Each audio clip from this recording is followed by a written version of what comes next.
remercier Madame la Ministre. Et c'est pour moi aussi avec beaucoup d'émotion. Aujourd'hui, je vais participer à la signature de ce contrat après quasiment 2 années et demie de dur labeur, on va dire.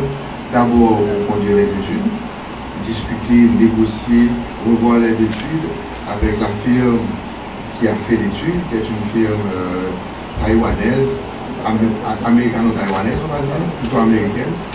Et ensuite, maintenant, préparer les documents d'appel d'offres.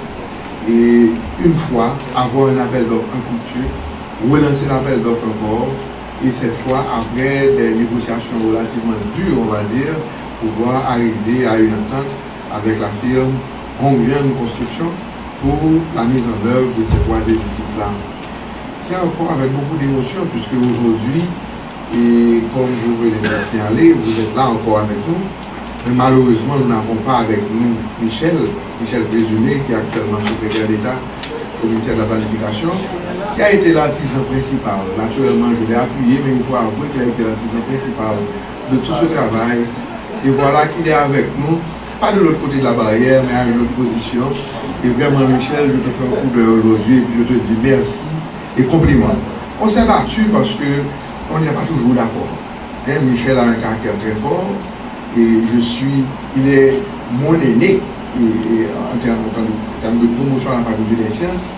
Et à chaque fois, je me battre avec lui pour faire passer mes idées. Mais finalement, on reste des frères.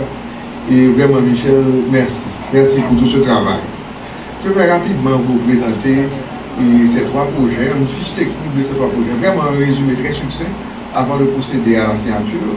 Mais je vais aussi demander à l'assistance, aux journalistes qui sont là avec nous, à tous ceux qui nous accompagnent aujourd'hui, de m'excuser pour le retard vraiment inexcusable que j'ai eu, mais j'ai été gardé par mon supérieur hiérarchique à une autre activité qu'il avait prévue, et finalement il a accepté de me libérer pour que je sois après presque une demi-heure avec vous ce matin.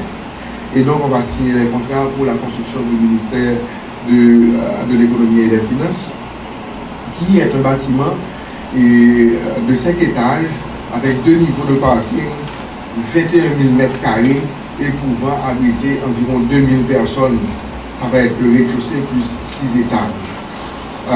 La même architecture, vous le voyez dans les posters qui sont affichés ici, et a été suivi le même parti architectural pour le bâtiment de la DGI qui lui-même va faire 12 000 m², 12 500 m² et pouvant habiter 1136 employés avec 7 étages, 8 niveaux au total, un rez-de-chaussée plus 7 niveaux et 2 niveaux de parking là aussi.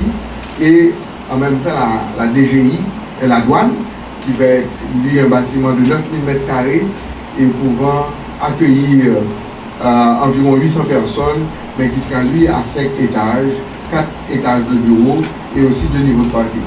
Il est important de lier ces bâtiments à la cité administrative. Vous savez que le gouvernement met en œuvre la reconstruction des bâtiments publics dans le cadre d'un projet de la construction de la cité administrative où on a regroupé tous les bâtiments, et en fait une bonne partie de nos bâtiments publics à droite et à gauche de la route du Champ de Mars, qui va devenir un axe important à 2 fois 2 voies et qui va partir du bord de mer pour aller vers, on va dire, le palais national et rejoindre la rue Monseigneur Guillot qui lui aussi va être réhabilité.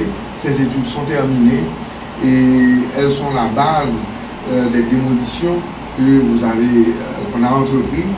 Et cette démolition-là, on va malheureusement pour